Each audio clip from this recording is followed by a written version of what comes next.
One of the first things you're supposed to do is create a Google Classroom. But how do you actually do this? Go ahead and go to Google Drive. You don't have to be in your priority. You can be anywhere in your Google Drive. And then in the top right corner, if you right here by your by the LCPS icon and your profile photo, you will see, I believe this is called a pancake. But if you hover over it, it's called Google Apps. If you click on Google Apps, you're going to see a lot of different icons. The icon that you're looking for is Google Classroom. Go ahead and click on that. Once this opens up, if you already have a lot of your own Google Classrooms, then this video isn't for you. But if you've never created a Google Classroom, you're going to want to go to the top right again and look for the plus. Once you hover over it, it'll say create or join a class. Click on it and then select the create class option. Once you've done that, you're giving the opportunity to go ahead and name it. So I'm going to call this March Madness, and subject, we'll just call it LCPS. You can leave your section blank if you want. You can add a room number. It really is up to you.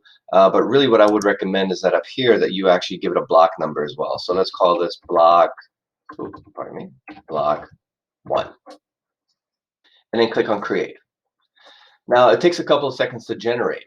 So now that you've created your own Google Classroom, you're going to have to get your students to join. It doesn't happen on its own. So once your classroom has been created, up here, right below your title and your block, it'll say class code. Click on this icon, which says display, and it's going to go ahead and display larger for you. Highlight it. So left click and then drag, and then right click and copy. And then you can copy it into an email that you're sending out to your students, or however you usually communicate with that particular block. So the next question is, how do you actually communicate with your students? How do you get them the assignments, the HyperDoc, whatever it is that you're trying to get out to them? There's two places you can do this. You can click right here and get an assignment out, or you can click on classwork. This is my preferred way of doing it. Why? Because once you click on classwork, you have the option to create. Once you click on create, you have more choices. You can click on assignment, quiz assignment, question, material, reuse post, and topic. So what we're going to do, the first thing I want to show you is the reuse post option. Why? Because it can save you a lot of time. You don't have to create a new post for every one of your classes. So let's say you want to do something for your 8A classes, you post it for them, then you go to your block 5, you open up your block 5, you click on reuse post, and then you can pull in the information from your 8As and of course vice versa. So let me show you that first. Click on reuse post, and then all of your Google Classrooms that you've created for all of your blocks will come up, including ones that you've archived. So let's go ahead and I'm just going to pick my research chemistry block 8. And then I have a lot of different choices. So let's say I'm trying to recreate the, which one am I going to pick? It doesn't really matter. Let's go ahead and click on molarity. And then I'm going to click on reuse at the bottom right. And then everything that I've typed in, including the links, in this case it would be quizzes, they would go ahead and be included. Now, for quizzes one, I wouldn't use this option. However, for many things, this is going to save you a lot of time. You can go ahead and get this out to more than just that one block. In the top right where it says 4, right up here, I'm going to highlight it for you. Right below that, you can click on that option, and then all of your classes that you've created will pop up. So let's say I want to get this out not just to my March Madness students, I want to get it out to my block 8, 7, and 5, however many you want. You can click on that. And then once you have selected them, you can click on assign. I'm not going to do that because I don't want to push out this information to my students because they already have it. But once you click on assign, it will go out to those classes. Something else that I want to show you real quick is once you are in this classwork section and you click on create, we're going to go ahead and create something new. Let's go ahead and post material. And we'll call this HyperDoc.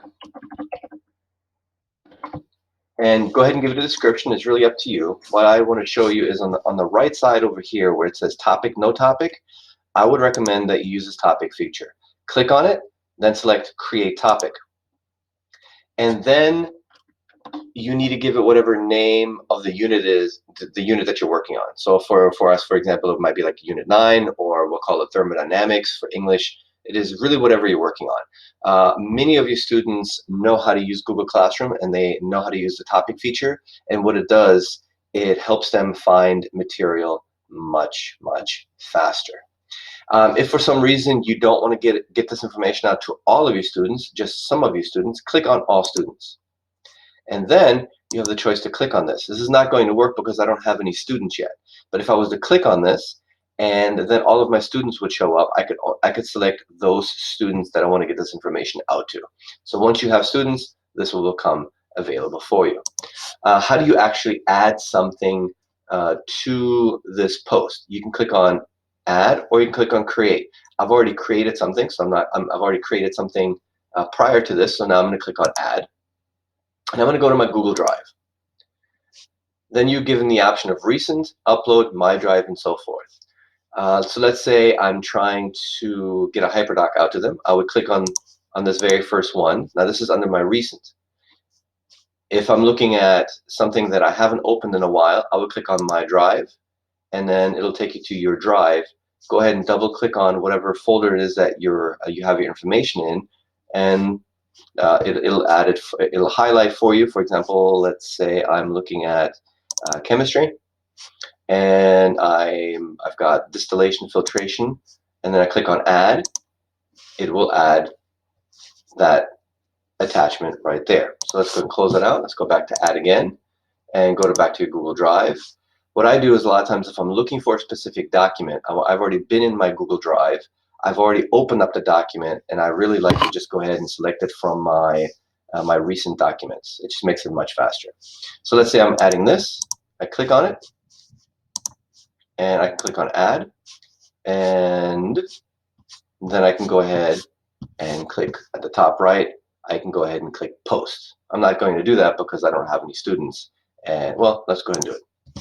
I'm going to click on Post. It's going to post, and then after that, it will show up in the stream, and it says Rudy Conrad posted a new material, HyperDocs, and then your students will be able to click on that, and they'll be able to open up that resource.